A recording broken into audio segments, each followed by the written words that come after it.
Hello student, welcome to exam वे।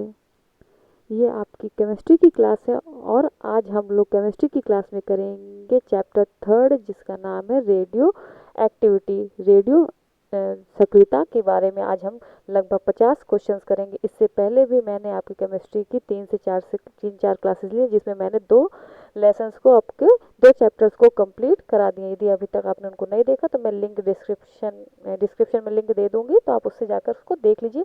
उसमें भी मैंने ऐसे ही बहुत सारे इंपॉर्टेंट क्वेश्चंस करवाए हैं। तो बिना देर किए हुए चलिए शुरू करते हैं। और जैसा मैं हमेशा कहती हूँ कि पेन पेपर लेकर बैठिएगा और लास्ट में मुझे कमेंट करके बताइएगा कि आपने कितने क्वेश्चंस को राइट किया। तो आज का पहला क्वेश्चन है, रेडियोधर्मिता की खोज किसने की थी? रदरफोर्ड, हेनरी बेकवेरेल, रोएंटगन या Einstein? So the right answer is A, Rutherford. Next, एक मिनट, रदरफोर्ड ने नहीं, सॉरी, हेनरी बेकवेरेल ने रेडियोधर्मिता की खोज की। नेक्स्ट क्वेश्चन, रेडियो सक्रियता किसका गुण है? इलेक्ट्रॉनों का, प्रोटॉनों का, न्यूट्रॉनों का या नाभिक का? राइट आंसर इज डी, नाभिक का। थर्ड क्वेश्चन, रेडियो सक्रिय परिवर्तन में भाग लेते हैं परमाणु के संयोजी इलेक्ट्रॉन, परमाणु के कोर इलेक्ट्रॉन, परमाणु का नाभिक, इनमें से कोई नहीं। So the right answer is C, परमाणु का नाभिक। नेक्स्ट क्वेश्चन, किसी परमाणु के स्थायी नाभिक में प्रोटॉनों की संख्या होती है न्यूट्रॉन की संख्या के बराबर, न्यूट्रॉनों की संख्या से अधिक, न्यूट्रॉन की संख्या से कम, या इनमें से कोई नहीं।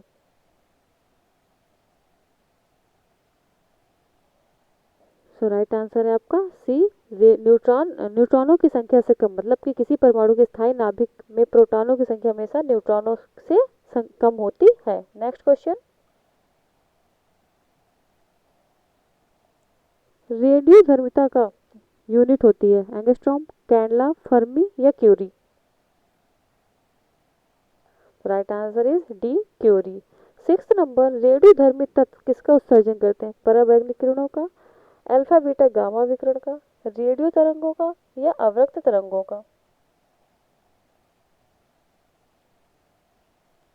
तो राइट आंसर है बी, अल्फा बीटा गामा विकिरण का। सेवंथ नंबर, अल्फा और बीटा किरणों की खोज किसने की है? डाल्टन, रॉन्टगन, रदरफोर्ड या बिलार्ड?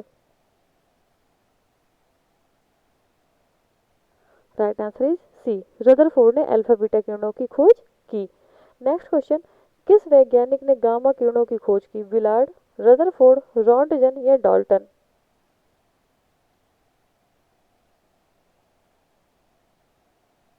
तो राइट आंसर है आपका बी। नेक्स्ट क्वेश्चन,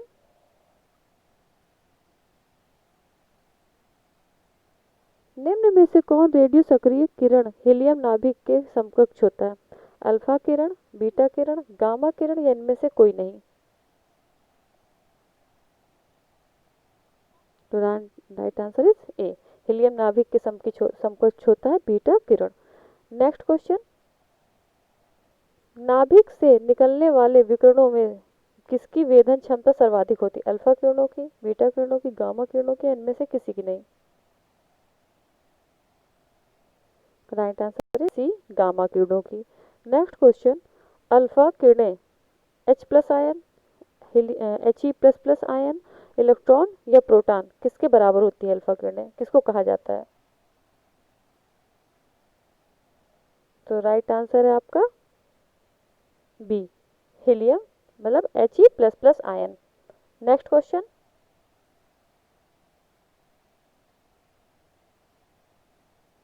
एक मिनट, मैं एक क्वेश्चन आपको गलत बना हो गया है उससे थोड़ा सा कर। नाइन्थ नंबर ध्यान देखिए, निम्न में से रेडियो सक्रिय किरण हीलियम नाभिक के समकक्ष होता है? हीलियम नाभिक समकक्ष बीटा नहीं होता है, अल्फा होता है, तो इसको सही कर लीजिएगा। राइट आंसर आपका अल्फा है। नेक्स्ट क्वेश्चन, अल्फा किरणों पर 12 नंबर क्वेश्चन है ये, अल्फा किरणों पर उपस्थित आवेश है 2 इकाई धन आवेश, इकाई ऋण आवेश, इकाई धन आवेश या इनमें से कोई नहीं? तो राइट आंसर है आपका अल्फा किरणों पर 2 इकाई धन आवेश होता है, option number A. Next question, beta किरणें बनी होती धन आवेश कणों से, ऋण आवेशित कणों से, उदासीन कणों से या इनमें से कोई नहीं? तो बीटा जो कण होते हैं वो ऋणावेशित कणों से बने होते हैं। नेक्स्ट क्वेश्चन, निम्न में से किसके उत्सर्जन में से समभारी कण निर्माण होता है? अल्फा किरण, बीटा किरण, गामा किरण या एक्स किरण? Right answer is B, beta किरण। नेक्स्ट क्वेश्चन, निम्नलिखित में से किसके उत्सर्जन से किसी तत्व का परमाणु क्रमांक एक बढ़ता है? अल्फा कण, बीटा कण, प्रोटॉन या न्यूट्रॉन? किसके उत्सर्जन से परमाणु क्रमांक एक बढ़ जाता है? Right answer is B, beta कण। नेक्स्ट क्वेश्चन, निम्नलिखित में से किसमें ऋणात्मक आवेश होता है? अल्फा किरण, बीटा किरण, गामा किरण या एक्स किरण? तो right answer is B. Next,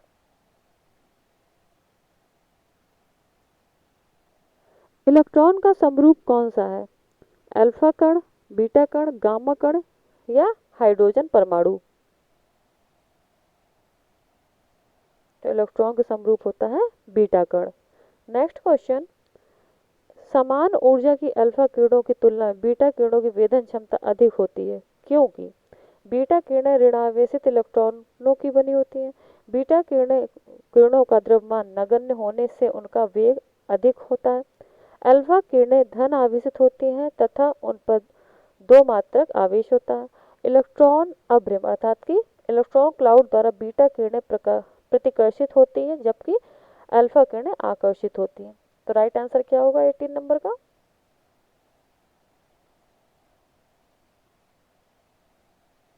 right answer is B, beta किरणों का द्रव्यमान नगण्य होने से उनका वेग क्या हो जाता है? अधिक हो जाता है। नेक्स्ट क्वेश्चन,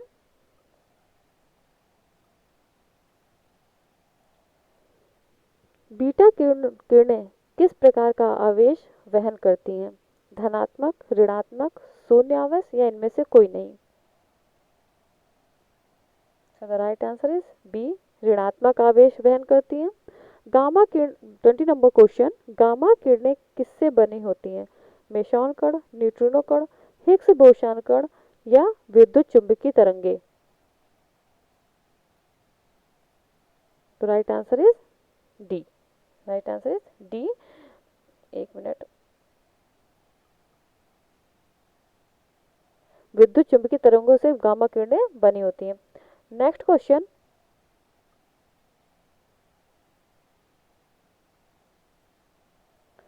गामा किरणें क्या होती हैं? बाहरी अंतरिक्ष से आने वाले आवेशित कण, बाहरी अंतरिक्ष से आने वाले अनावेशित उच्च ऊर्जा युक्त किरणें, रेडियो सक्रिय पदार्थों द्वारा उत्सर्जित उच्च ऊर्जा युक्त किरणें, रेडियो सक्रिय पदार्थों द्वारा उत्सर्जित अनावेशित कणें?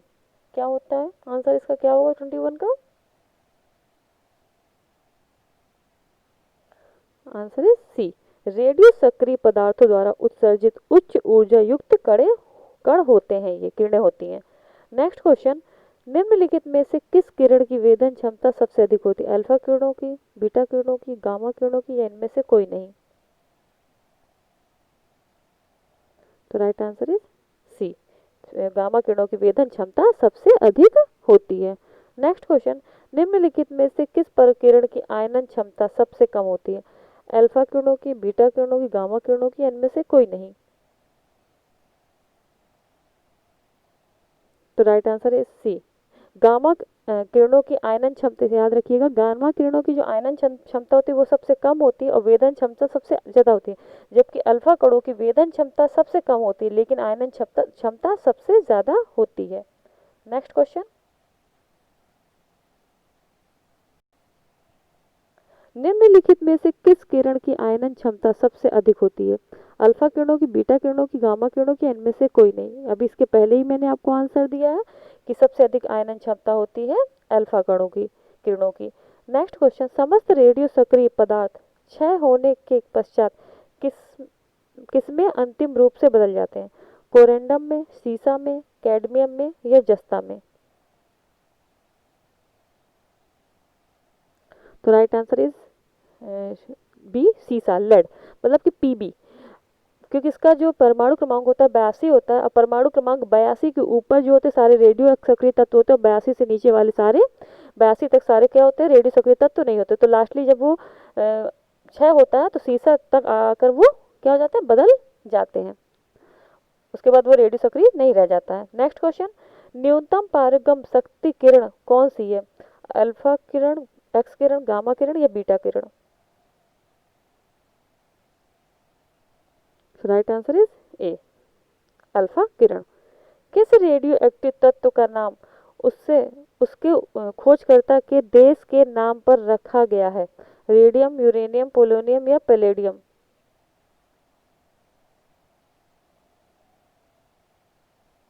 Right answer is C, polonium. Next question, निम्नलिखित में से कौन सा तत्व प्राकृतिक रेडियो सक्रियता नहीं दर्शाता? यूरेनियम, थोरियम, एल्यूमिनियम या पोलोनियम? याद रखिएगा 82 तक, मतलब जो पीबी लेड जो 82 तक होता है, 82 परमाणु क्रमांक तक के, 1 से लेकर 82 परमाणु क्रमांक तक रेडियो सक्रिय नहीं होते, उसके बाद वाले सारे रेडियो सक्रिय होते हैं। तो आपको पता है कि जो आपका एल्यूमिनियम होता है वो 13 नंबर पे आता है, तो ये आपका रेडियो सक्रिय नहीं हो सकता। Right answer is C. Next question, नाभिकीय विखंडन के दौरान श्रृंखला अभिक्रिया को नियंत्रित करने के लिए न्यूट्रॉनों का अवशोषण करने हेतु निम्न में से किसका प्रयोग किया जाता है? बोरान, भारी पानी या यूरेनियम या प्लूटोनियम? नाभिकीय विखंडन में नाभिकीय श्रृंखला को नियंत्रित करने के लिए। तो राइट आंसर इज ए, नाभिकीय श्रृंखला को नियंत्रित करने के लिए हम क्या बोरान की छड़ों का यूज करते हैं या फिर कैडमियम की छड़ों का यूज करते हैं। नेक्स्ट क्वेश्चन, निम्नलिखित में से कौन सा रेडियो एक्टिव तत्व नहीं है? एस्टेटिन, फ्रांसियम, ट्राइटियम या जर्कोनियम? तो right answer is D, zirconium. Next question,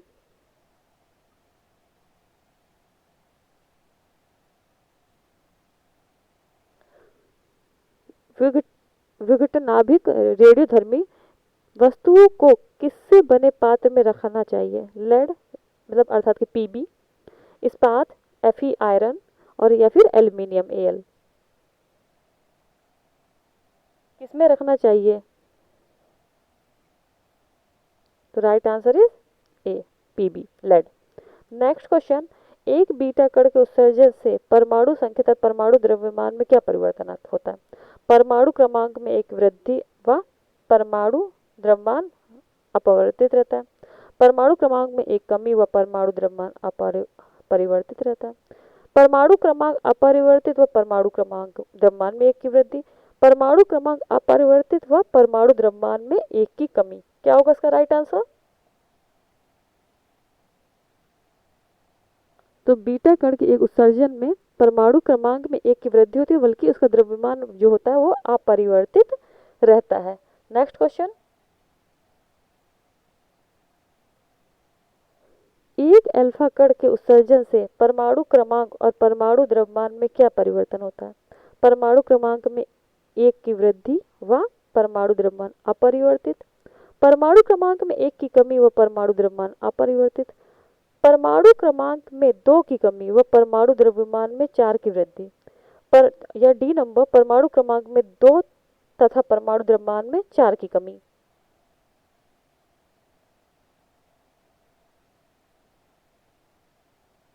तो राइट आंसर कि इसके परमाणु क्रमांक में भी कमी होती है, द्रव्यमान में भी, मतलब परमाणु क्रमांक में 2 की कमी तथा परमाणु द्रव्यमान में 4 की कमी। तो right answer is D. Next question, 34 number question, 11Na22 मतलब 11 इसका परमाणु क्रमांक है और 22 क्या इसका परमाणु द्रव्यमान संख्या है, से एक बीटा उत्सर्जन के बाद बनने वाला पदार्थ है? Mg, Mn, Ag या Pb?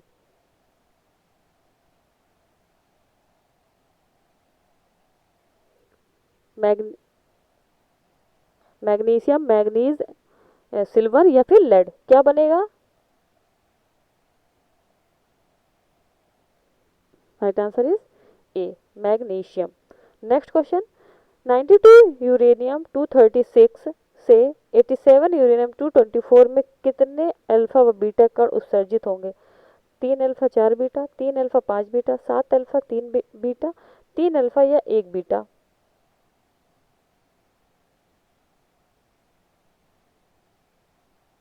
तो राइट आंसर इज डी, क्योंकि इसमें आप देखिए परमाणु क्रमांक आपका कम हो रहा है। अब परमाणु क्रमांक आपका कब कम होता है? जब आपके अल्फा कण निकलते हैं, और यदि परमाणु क्रमांक में वृद्धि होती है तो बीटा कण का ज़्यादा महत्व होता है। इसीलिए 92 से 87 में आने के लिए 3 अल्फा कण और 1 बीटा कण। नेक्स्ट क्वेश्चन 36 नंबर, यदि कोई रेडियोधर्मी पदार्थ की मात्रा को दोगुना कर दिया जाए तो रेडियोधर्मी क्षरण की दर अपरिवर्तित रहती है, आधी रह जाती है, √2 गुना बढ़ जाती है, या दोगुनी हो जाती है?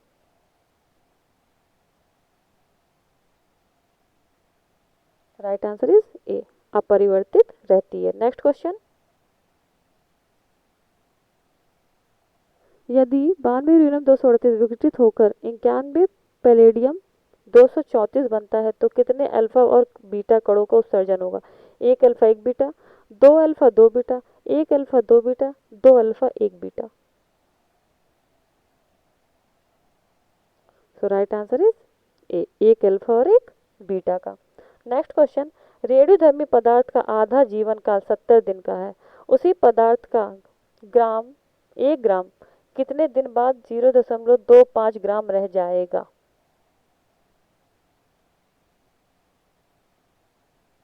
राइट आंसर इज ए, 140 दिन। इसको आप ऐसे देख सकते हैं कि 1 ग्राम का जब आधा होगा, ऐसे समझिएगा, इसको मैं बना कर दिखा देती हूँ। मान लीजिए पूरा 1 ग्राम है, इसके अर्ध आयु काल है 70 दिन, ये हो गया 70। अब बचा कितना हमारे पास? सिर्फ इतना। जब इतना बचा तो इसका आधा करने के लिए 0.2525 कितना बचेगा? ये भी 70 दिन में होगा, तो 70 70 140 दिन। तो राइट आंसर है हो जाएगा आपका 140 दिन। Next question,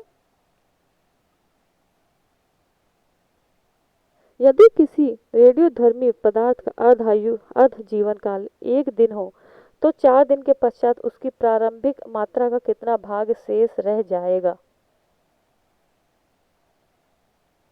right answer is C, 6, right, 1/4%।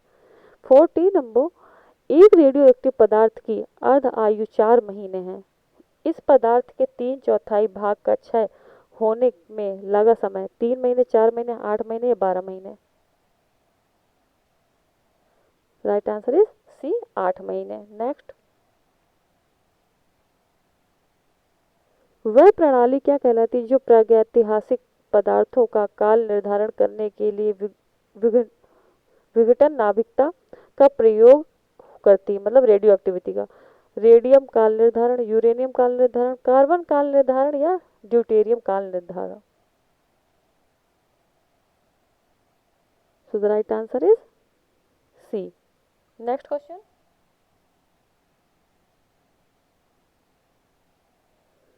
पृथ्वी की आयु का आकलन किया जाता है यूरेनियम डेटिंग से, कार्बन डेटिंग से, परमाणु घड़ी से या जैविक घड़ी से?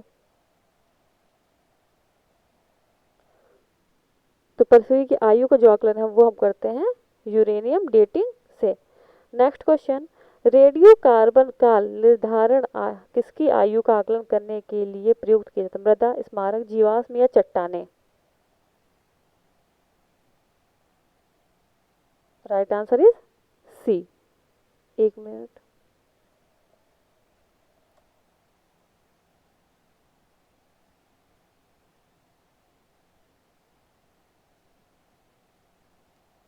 एक मिनट।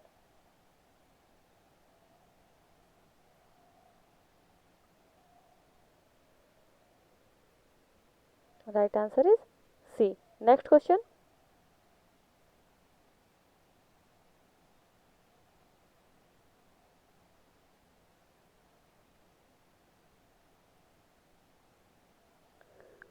सबसे पहले रेडियो सक्रियता शब्द का प्रयोग किसने किया था? Henri Becquerel, madam Curie, Rutherford या de Broglie? Right answer is A, Henri Becquerel. Next question, uranium विखंडन की सतत प्रक्रिया को जारी रखने के लिए किस कण की जरूरत होती है? इलेक्ट्रॉन, प्रोटॉन, न्यूट्रॉन या positron? Right answer is C, neutron. Next question, 46 number question, परमाणु बम का आविष्कार किसने किया था? Madam Curie, Pierre Curie, Otto Hahn या एल्बर्ट आइंस्टीन? तो राइट आंसर इज सी, परमाणु बम का आविष्कार ऑटो हॉर्न ने किया था। नेक्स्ट क्वेश्चन, परमाणु शक्ति संयंत्र किस सिद्धांत पर काम करता है? विखंडन, संलयन, तापीय दहन या उपयुक्त तीनों का संयुक्त प्रभाव? तो राइट आंसर इज ए, विखंड, परमाणु शक्ति संयंत्र विखंडन पर कार्य करता है। 48 नंबर, किस प्रकार की अभिक्रिया से सबसे अधिक हानिकारक विकिरण पैदा होता है? संलयन अभिक्रिया, विखंडन अभिक्रिया, रासायनिक अभिक्रिया या प्रकाश रासायनिक अभिक्रिया? तो राइट आंसर इज बी, विखंडन अभिक्रिया। नेक्स्ट क्वेश्चन,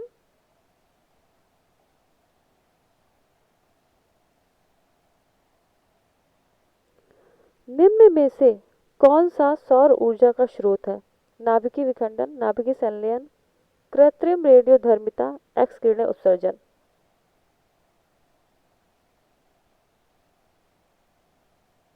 तो राइट आंसर इज बी, नाभिकीय संलयन। नेक्स्ट क्वेश्चन, नाभिकीय संयंत्रों में ग्रेफाइट का उपयोग किया जाता है ईंधन की तरह, स्नेहक की तरह, विमंदक की तरह या उपयुक्त में से कोई नहीं? राइट आंसर इज सी, विमंदक की तरह। नेक्स्ट क्वेश्चन, न्यूक्लियर रिएक्टरों में विमंदक और प्रशीतक दोनों की तरह प्रयुक्त होने वाला पदार्थ है? साधारण पानी, भारी पानी, द्रव अमोनिया या द्रव हाइड्रोजन? तो राइट आंसर है बी, भारी पानी। Next question,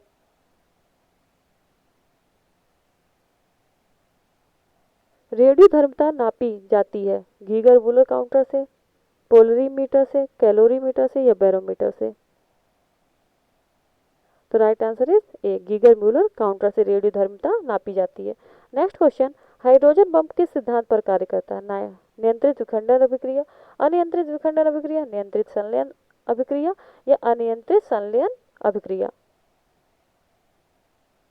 right answer is D, अनियंत्रित संलयन अभिक्रिया। नेक्स्ट क्वेश्चन, हाइड्रोजन बम विकसित किया गया था एडवर्ड टेलर द्वारा, वर्नर वॉन ब्रान द्वारा, जे रॉबर्ट ओपनहीमर द्वारा, सैमुअल कोहेन द्वारा? तो right answer is A, Edward Teller द्वारा। नेक्स्ट क्वेश्चन,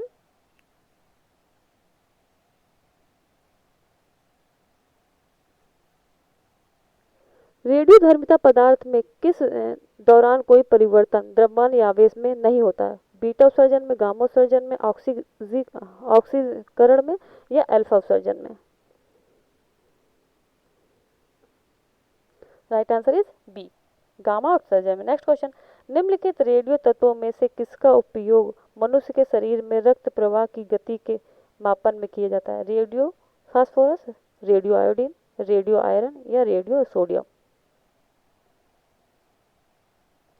तो right answer is D, radio sodium का। अगर हमें किसी तत्व निम्नलिखित मतलब रेडियो तत्वों में किसका मनुष्य के अगर रक्त प्रवाह की गति का मापन करें तो रेडियो सोडियम का हम उपयोग करते हैं। नेक्स्ट क्वेश्चन है,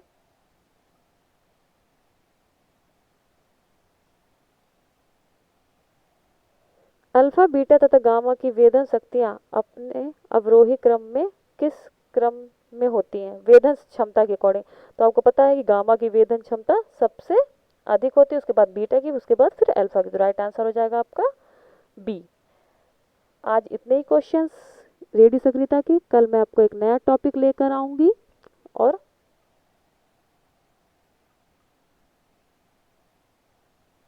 और कल का जो टॉपिक रहेगा वो रहेगा समस्थानिक, संभारिक और सम न्यूट्रॉनिक आइसोटॉप्स, आइसोबार्स के रिलेटेड कल मैं क्वेश्चंस आपको कराऊंगी। तो कल आप उसके बारे में पढ़ कर आइएगा, उससे रिलेटेड हम लगभग 50 क्वेश्चंस को कल करेंगे। यदि सेशन अच्छा लगा तो लाइक कर दीजिए और ज़्यादा से ज़्यादा लोगों को शेयर कर दीजिए, और अभी तक सब्सक्राइब नहीं किया तो प्लीज़ इसे सब्सक्राइब कर दीजिए। और क्लास देखने के लिए थैंक यू।